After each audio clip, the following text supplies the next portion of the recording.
welcome back to the Tutor Talks podcast. I'm joined as always by Rudy Munoz, my math tutor, and Hello. we're just gonna talk about the early days of the bubble and everything that's happened so far.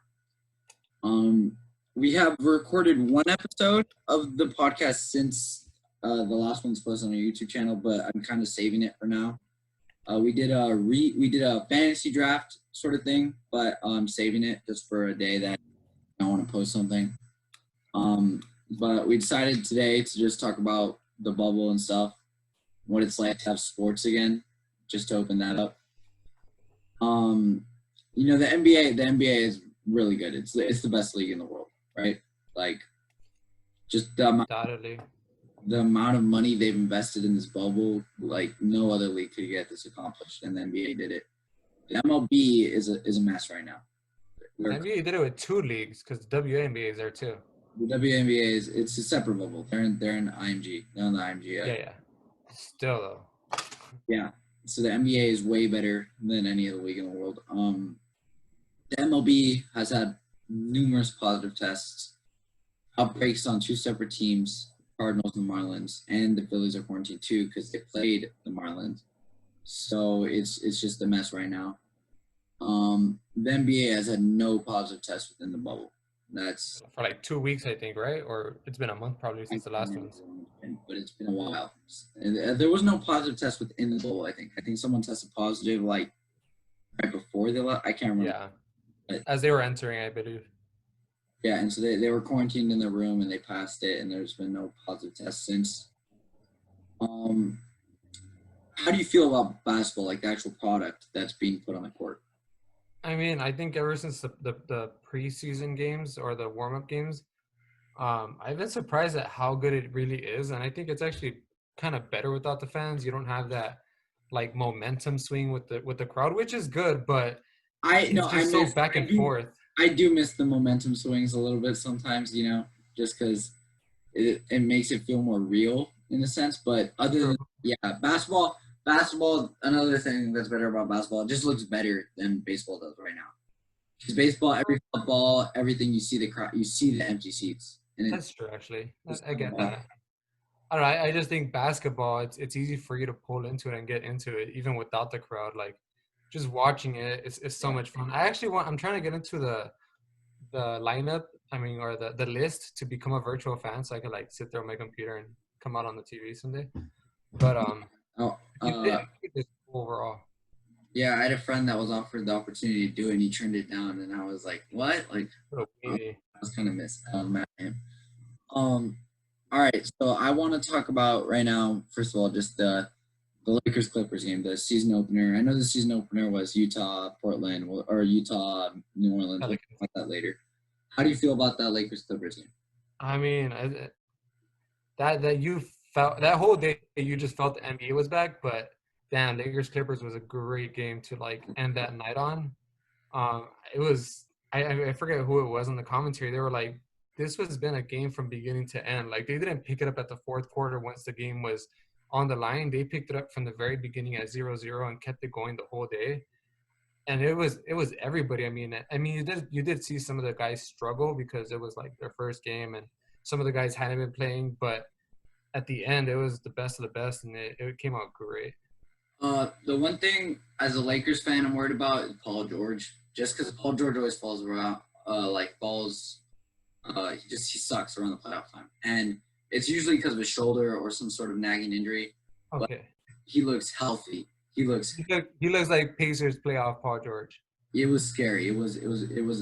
I wouldn't say Pacers playoffs, because Pacers playoffs he wasn't as much shooting. More driving and more aggressive, physical. Yeah, because he got a shot right now. He has a strap. It's scary. He right now is playing like one of the top 3 players in the bubble. It's crazy, and I think that's scary because, that's what I think the biggest problem is for the Lakers when it comes to the Clippers is that they're wing heavy, and Clippers are. Yeah, and I think that's bad for the Lakers because although Anthony Davis played great, he wasn't playing in the post. Well, yeah. So I'm hoping that they're just saving that for the playoffs. That's my hope. I personally hope, because I don't understand why they aren't playing him in the post and they aren't playing him at the 5 and running him at the 5 like practically the whole game. It doesn't make sense to me. And it really hurt them against the Raptors. We'll get into that later. But you know what? I kind of disagree with you to this sense. I think the Lakers are actually a little bit better against wing-heavy teams right now, just the way their bubble team's constructed, because of the loss of Avery Bradley. And I know people are overstating it on the media and stuff, but it is going to be for them to guard guards. Like we saw with Kyle Lowry, he went for 30. It was, but Kuzma has actually really stepped up his defense on the wings. And I will say, I did notice that. I mean, that's one of my biggest issues with him is I think he's a defensive liability. But from what I've seen so far in the bubble, he's actually putting in the work on defense, and he's making his threes. So which is I really watched almost every Laker game this season. I missed a total of 2, and it was one game where AD went for 50 in against Timberwolves, and I forgot what the other game I missed was. It was like a game against Orlando that they lost, and I missed those 2 games, but I saw every other game. And Kuzma at the beginning of the season did struggle with his defense, but he, since I would say late February, early March, has been great on the defense. And one of the main things I realized was he just got switched onto wings instead of playing the 4, which has been a lot better for him. He's really good at guarding wings. He can't guard the 4, and he can't guard guards. That makes sense. And him guarding wings has been great. He did a really good job against Kawhi. And LeBron, and Paul George. And LeBron has been great defensively. So yeah, I mean, I think that's where it changed for that in that game that was a turning point. LeBron playing the defense, because you can't back him up, and they couldn't. I mean, Kawhi and Paul George, I think they each got him once on a drive, but they got him once. All right, do you want to talk about that last sequence? I mean, the last sequence was just they didn't box out LeBron. He got his rebound. Well, I was talking about them on the offensive end, but yeah. So, how do you think what Lou Will and Montrezl coming into this will affect how that will play out? I think Montrezl just helps them. I think Montrezl is there to box him out on that last play. I do think Montrezl will help a lot. I don't know if Lou Williams will help a lot because they will hunt him defensively and he will get played off the floor. There's no because literally I remember that the game that the Lakers played in March, they hunted him defensively, and that's how Lou Williams literally handed him the win because they could. Yeah, but that's if you have. I mean, yeah, they'll try to get a switch on him, but I mean, if he's guarding Danny Green and Caldwell Pope, who it looks like they're going to be in at the end of the game, or I mean, if not Caruso would be more of a liability against. I mean, offensively more. Yeah, but yeah, I think Montrezl Harrell helps them a lot more than Lou Will against the Lakers. I think come playoff time, they'll want Dion Waiters on the floor at the end of the games. So Dion looked amazing through these 2 games. His shot has been there. He's been able to score, been able to create his own offense, which is what he's not struggling at all. He's not struggling at all. And I just wanted to say the one encouraging thing about the Lakers so far is that LeBron looks terrible. I will admit it as a huge LeBron fan. LeBron does not look like LeBron. I don't think he looked bad in that game. He had 14 points. He shot 6 for 19. He did not. Yeah, but he's playing against wing defenders. No, but he was out of his element, and I want to talk about that. But he also he had a negative plus-minus rating for Okay, I mean I get what you mean, but I don't even care to defend LeBron, but at the end of the day, he did what he needed to do, and I think he was. But I'm also talking about just against the Raptors too. He just doesn't look like he's there yet. I think there's some rust with LeBron. There's something there. Basically, in the Clippers game, AD was the guy. He had 30 points through 3 quarters. Sure. And the Clippers, that's the key to beating the Clippers is AD, because they still couldn't guard him, even though they weren't going to him as much as the post. So that's what I'm saying. If you get him in the post, it opens up everybody else. It's not like he can't score in the post. It's not like they'll stop him in the post. But LeBron needs to just get – and the thing I love about AD is you can't foul him as much as you want to, because he will make his free throws, and that's where he's been great. True. He was 16-17 that day. 16-17. So he will hurt you there. So that last play that I want to talk about it. First of all, no one boxed out. And it was terrible. It was Kawhi, Marcus Morris, Paul George, and who else was there? It was Reggie Jackson, maybe? It was Paul George was in there. He was on the left side. Guarding him was either Patrick Patterson or Markieff Morris. With the Morris guy, I don't know which one's on the Clippers. I have the photo right here. So it was Reggie Jackson to his right, Kawhi to his left, Marcus Morris was in the middle of the paint. Paul George was right on the left side of the rim. Joe Michael Green was at the block, and Paul George was at the other block. So basically, all 5 Clippers were right there, and LeBron was behind them. Yeah, he just rushed through him. Going for a rebound and hit the bucket.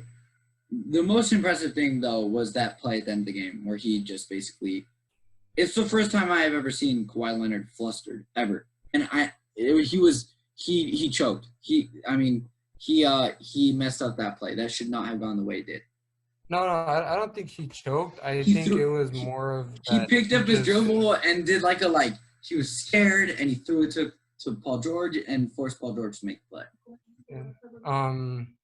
Yeah, I mean, it was just crazy. I mean, yeah, I think Kawhi was way more flustered because he was struggling at the beginning of the game too. Yeah, I don't think it was LeBron's defense also. LeBron's defense was great. Also out of the game.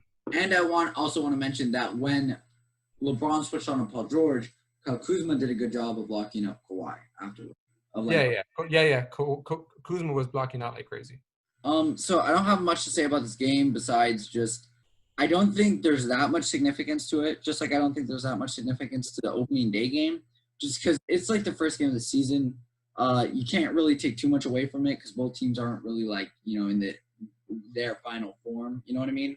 Yeah, I think both teams are trying, but at the end of the day, these games don't really matter.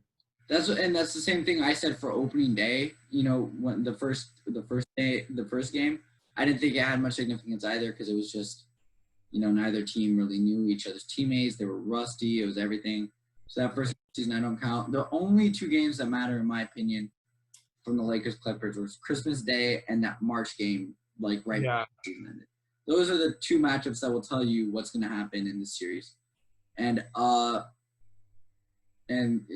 series will be pretty even. It will be. I mean, I think it will go 7 games. People are saying that the Lakers might not make it there because they're going to lose to Portland in the first round. I don't know. I think I don't know if you noticed that one shot Kawhi took from the top of the 3-point line that hit the rim 4 times and went in. I thought that was pretty funny. I was like, wow. That was stupid. It was it reminded me of that game winner he had against the Sixers. Yeah. But I don't want to take away read too much into this. Especially because this doesn't really matter to either the Lakers or Clippers. There's no real punishment for the Clippers if they fall to the 3rd seed. The Lakers pretty much have the 1 seed locked up. All they need is the Clippers to either lose 1 more game or they need to win 1 more game, and they have it clinched.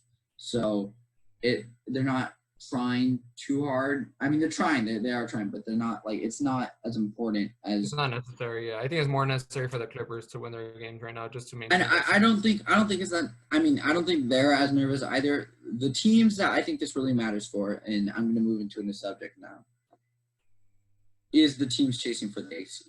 On the Western Conference. In the Western Conference. Well, the Eastern Conference teams are trying to. They just suck. Yeah, but the Wizards are 7 games out. It's over. Are they? I thought they were 7 games out. I was just looking at the standings. The Wizards. Oh yeah, the Wizards are 7 games out. Well, they only have to be 4 games out though. It's still. I guess. I mean, they lost against the Suns. Yeah. So it is pretty much over, but not to take anything away from the Suns, but I mean they are the worst team in the bubble. Well, the Wizards are.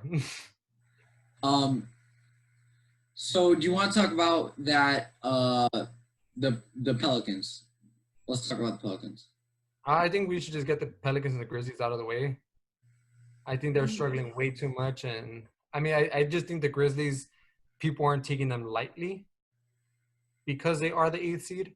So you have the Spurs going after them, you have the Blazers going after them, you have all the 8 seeds are going after them. And I think all the other 8 seeds are way more accomplished and way more veteran than them. I also just feel like we disrespected the Grizzlies so much, all throughout the season. And because you didn't take them seriously. You were they earned our respect, and now that they finally earned our respect, they're not going to be able to make it. They're not going to make it. Yeah, I mean. Well, I think the playing games. I'm nervous how those are going to go. because I do think that Memphis is going to have to play a playing game against Portland. Yeah. I mean, I don't see them making it. I want to talk about New Orleans. Okay. You both had ridiculously high expectations for this team coming into the West. I didn't think it was a ridiculously high expectation. I still think they can make some noise, but I think they're just. I don't anymore, especially after what I saw against the Clippers. I definitely. But I mean, that's the Clippers. The Clippers unleashed on them. I mean, they had just lost to the Lakers. Yeah, but I still. Did Harrell? I didn't see. Did Harrell and or Lou Williams? No, did Harrell play? Because I know Lou Williams out till today. No, Harold did not play. It was the same roster. Let's see. It was the same roster that the Lakers beat. All right, yeah, he's not coming out here. I mean, I just think the Clippers unloaded on them. You can't take that too much into it. Yeah, but also I think the Utah Jazz suck without Bogdanovich. I don't think they have any ball movement on offense.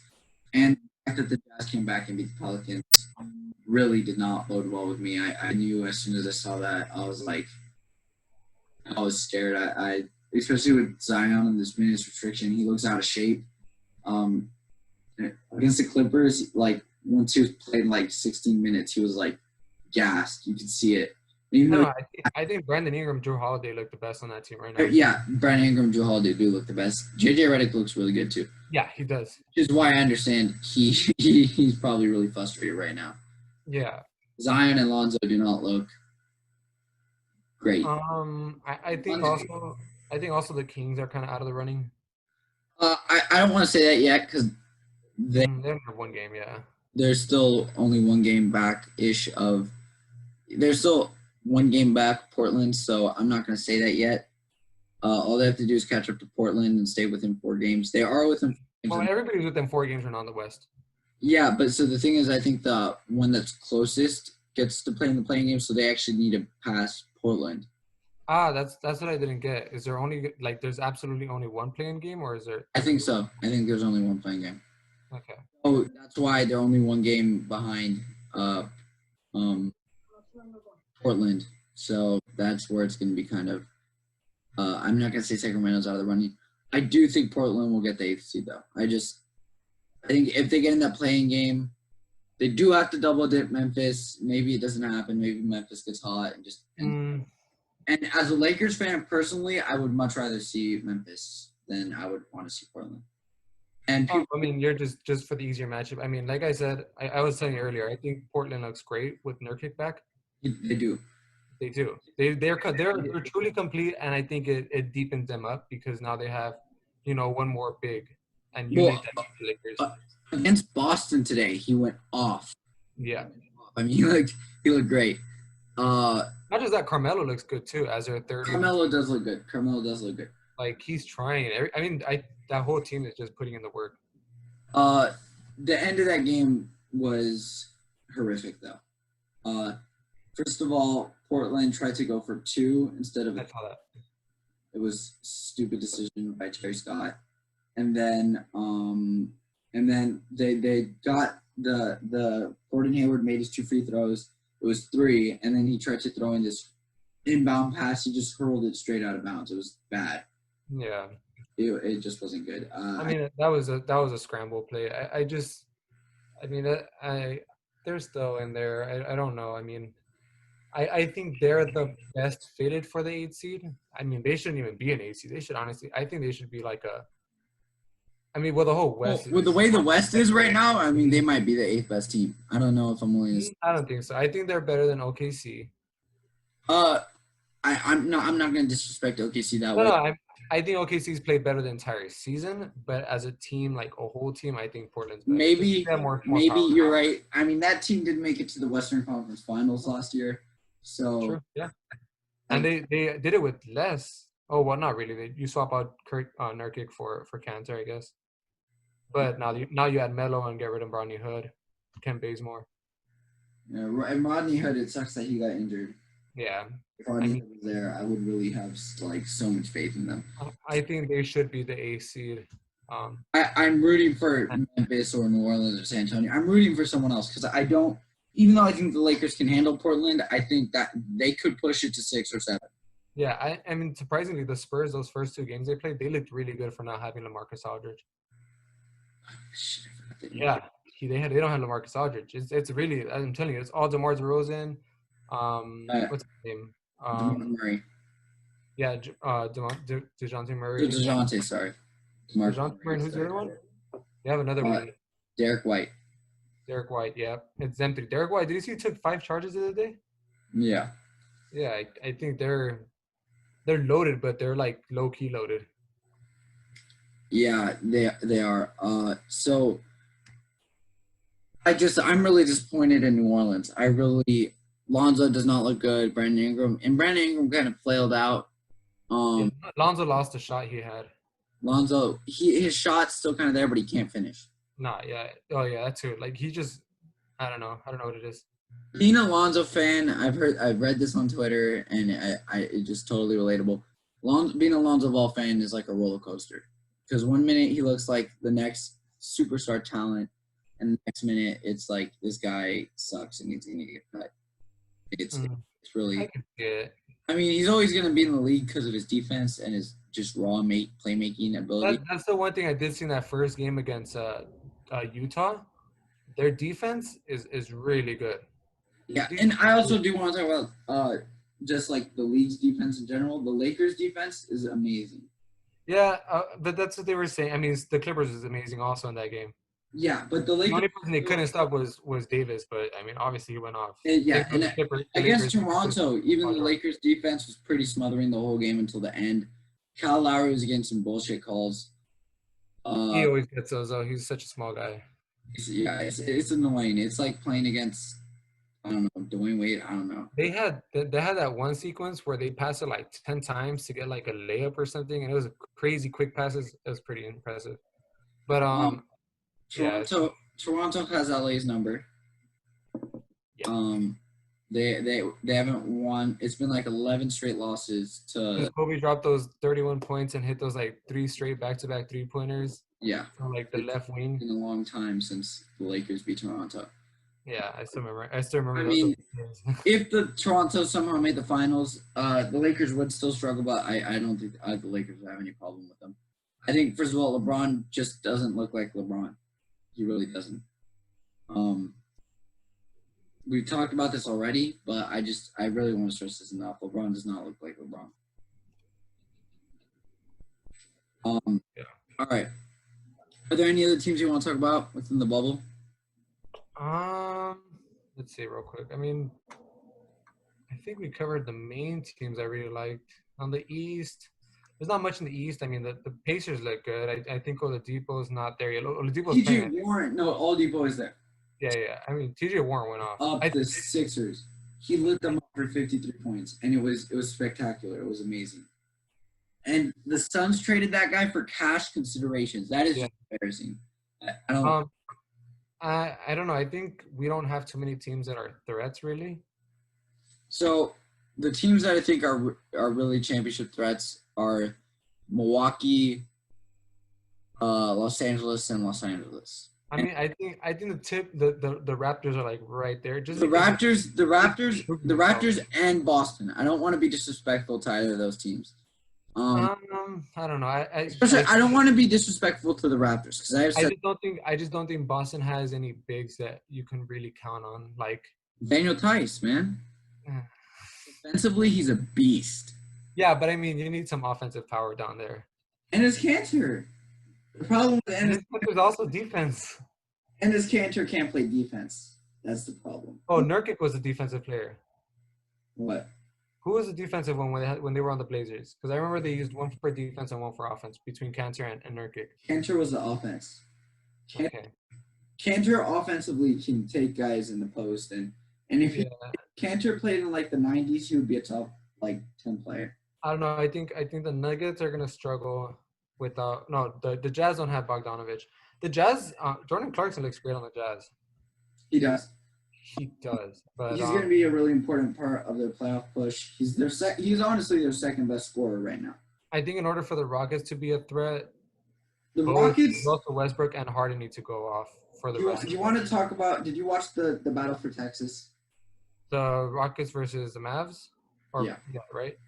I did. I watched a little bit of it, not too much of it. I mean, I don't think the Mavs are going to go anywhere. Well, okay, so neither of the teams played defense. That's I mean, I wouldn't be surprised with the Rockets.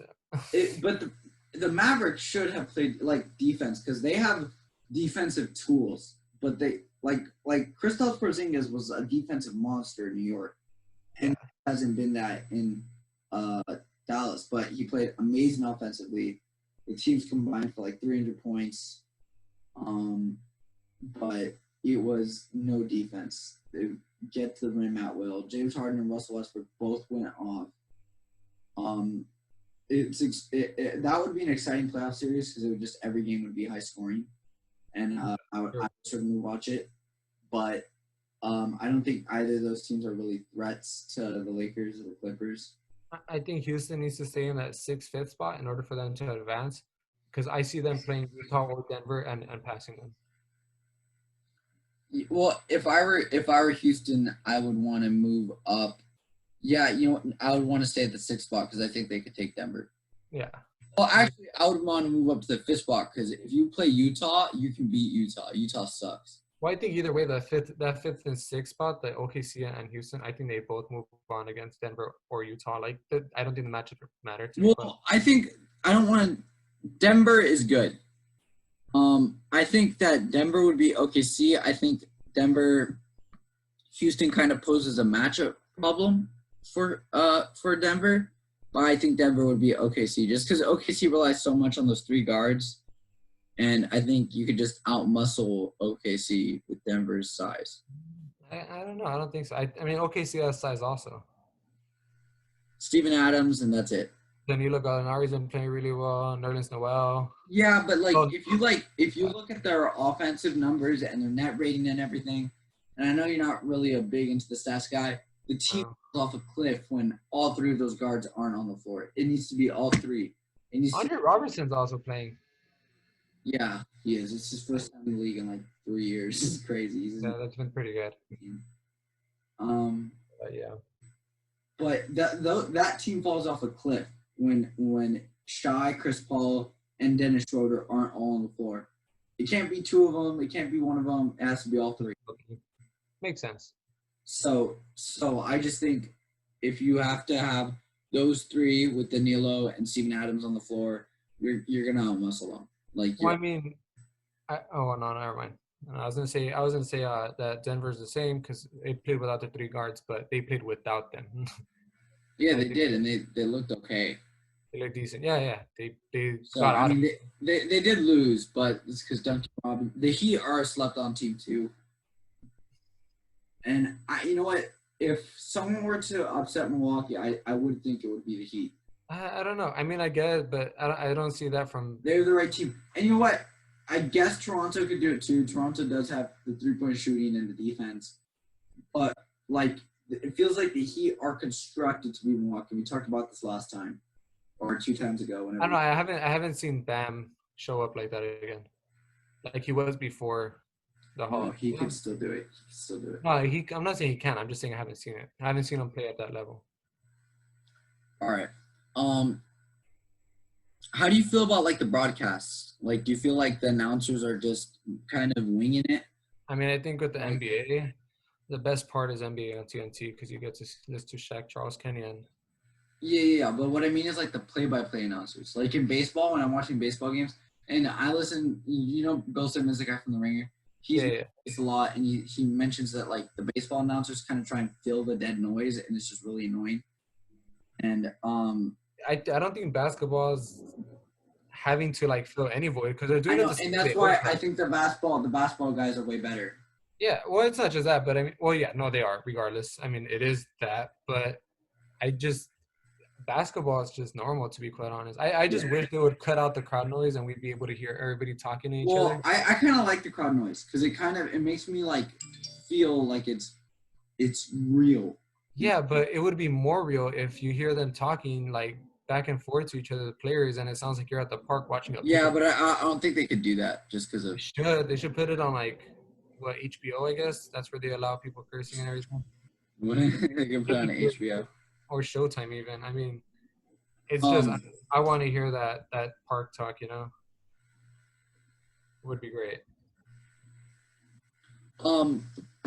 So we're both Dodger fans. I do like Joe Davis and Oral Hershiser though. They're pretty good at keep making it feel normal because Yeah, when you have a like a Hall of Famer from your team talking, he's it's not a always Hall of Famer, man. He's not not a yet. Hall of Famer. No. Oh, that's embarrassing. Sorry. Awkward. I think he should be, but it's stupid that he's not. I don't know. We usually have the Dodger vets, even like the old Dodger players that just have the team history down. It's just great. They throw in these little facts and these little mementos. I mean, it's the same way when you hear James Worthy talk about the Lakers. Yeah, James Worthy is pretty good too. He's pretty good with the Lakers. And Robert Horry is also pretty good. Yeah, my favorite guy on a lot of these channels is Richard Jefferson. Richard Jefferson's really good as well. Richard Jefferson's funny. That's why. Richard Jefferson's funny, but he also has like he's funny. He's a good TV talent, but he's also good at like basketball, and he's a mix. Yeah, just because he's so like current. He was in the league 2 years ago. Like yeah, you're right. He's college players. I mean, sometimes he's like, yeah, I was talking to Braun, and yeah, we were having some wine. So it's pretty cool that you have an analyst that has wine with Braun and talks to him and has his number and texts him. It's kind of like Ahmaud Arbery in the '90s, you know. Yeah, that he would just inside the NBA and interviews them and talks to them like they're friends. Well, they are. Did friends. you finish The Last Dance? Yeah, I finished it. I just rewatched it last night. Like I finished it last night, and it was pretty good. Because I finished my shows on Netflix, so I watched The Last Dance, and it's pretty entertaining. I still think Michael Jordan's the second greatest player of all time, but you know, it was good, and the cultural impact that team had on just basketball is insane. So, and on everything. When you first saw the first games, did the court look a little small to you? It did, but then I kind of remember that's how summer league feels too. I'm kind of hoping they bring in the rail cam like forever, and they use it more. I think I kind of like that view. You like the rail? I don't know. I hate it for like real NBA games. Like I guess for these NBA games, because I feel like the crowd, because they on Christmas Day, they did it and everyone was posting on Twitter how much everyone hated it. Like everyone did not like the camera, the overhead or the rail. No one liked it, and I didn't really have to watch it that way because I was at the game. Yeah. Yeah, people hated it. All right. Do you want to cut it off early, or do you want to keep going? I mean, I think we can get it done in 30 minutes. It's pretty impressive. Pretty impressive. Yeah, I mean, you know, we didn't have as much to talk about because it's barely the beginning of the regular season. I mean, it's good because we're not just talking it based off memory. We're not talking it based off, you know, what we remember. Like we're talking about what just happened, like yesterday. What just happened. Yeah. It's crazy. It looks great and it feels great and it's basketball. Yeah. Yeah, and you know, I think unlike the MLB, I'm confident the NBA season will finish. I'm surprised that I thought MLB would be done better. I mean, MLB was going to be done better just because I don't know why actually, but I just felt like just because it's like not a contact sport, so you feel like but NBA is but it's horrendous. All right, well, everyone, thanks for listening. Tell us what you thought. Give us, you know, your opinion on what we can do better, you know, what we can change. But that was